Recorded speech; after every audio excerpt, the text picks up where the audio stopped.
জন্য, আর ওদের হচ্ছে 11 অক্ষৌনি।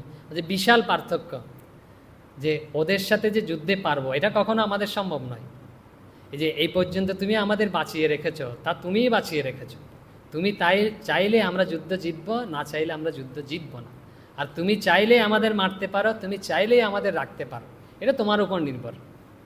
তো ওই বিষয় নিয়ে আমি অযথা চিন্তা করে আমি মাথা ঘামিয়ে কী করবো, আমি কিছুই করতে পারবো না।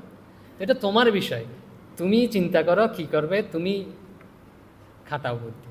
তো এই বলে যুধিষ্ঠির চলে গেছে। কীরকম শোনো না, আমরা অনেক সময় কি ফাঁকি দিয়ে এরম করি যে ভগবানই করবে, এটা ফাঁকিবাজি নয়, কিন্তু একজন প্রকৃত শরণাগতি এটা। তখন যুধিষ্ঠির এই বলে চলে গেছে। এখন ভগবান তো চিন্তায় পড়ে গেছে, কি করা যায় কি করা যায়। তো ভগবান একটা বুদ্ধি ঠাউরেছে, অর্জুনকে ডেকেছে। বলছে অর্জুন যাও তো দুর্যোধনের কাছে। বলছে কেন কেন? ওই যে গান্ধর্ব যুদ্ধ হয়েছিল না, তখন তোমার যুদ্ধে খুশি হয়ে ওদেরকে মুক্ত করেছিল আর কি। তোমার যুদ্ধে খুশি হয়ে তোমাকে দুর্যোধন বলেছে বর দেবে, সে বরটা এখন চাও গিয়ে। বলছে বর চাইবো, বরে কী চাইবো?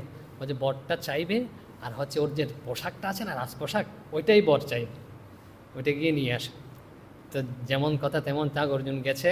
বলছে ভ্রাতা, দুর্যোধন বলছে কি এত রাতে তুমি এসছো? বলছে বর চাইতে এসছি। বলছে এত রাতে বর? বলছে আপনি যে বলেছিলেন বর দেবেন। বলছে ওই বর আমাকে দিন। বলছে কী চাও বলো? বলছে তোমার পোশাকটা আমি চাই। তো বলছে এটা তো সামান্য ব্যাপার, নিয়ে যাও, আমার অনেক পোশাক আছে এরকম, নিয়ে যাও বলে দিয়ে দিয়েছে। তারপর অর্জুন কী করেছে, পোশাকটা হাতে নিয়ে এসে শ্রীকৃষ্ণকে দিয়েছে। ভগবান ভগবান বলছে এটা এখন তুমি পরো। পরবো, পরে কি করবো?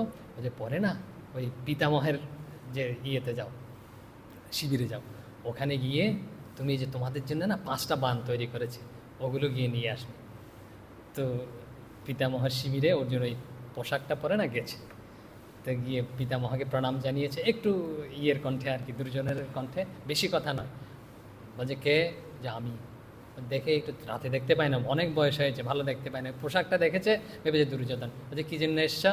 বলছে বান চাই। বলছে ও তাই, ওটা তো আগে বললেই পারতে, তুমি আগে একবার এসেছিলে, তখন নিয়ে গেলে না কেন? দুর্যোধন মনে করেছে বিশ্বকে, মানে নিয়ে যাও, ওখানে আছে বলে ওগুলো দিয়ে দিয়েছে, নিয়ে গেছে। তো নিয়ে গিয়ে না ওকে শ্রীকৃষ্ণকে দিয়েছে। বলছে হয়ে গেল কাজ তোমাদের শেষ।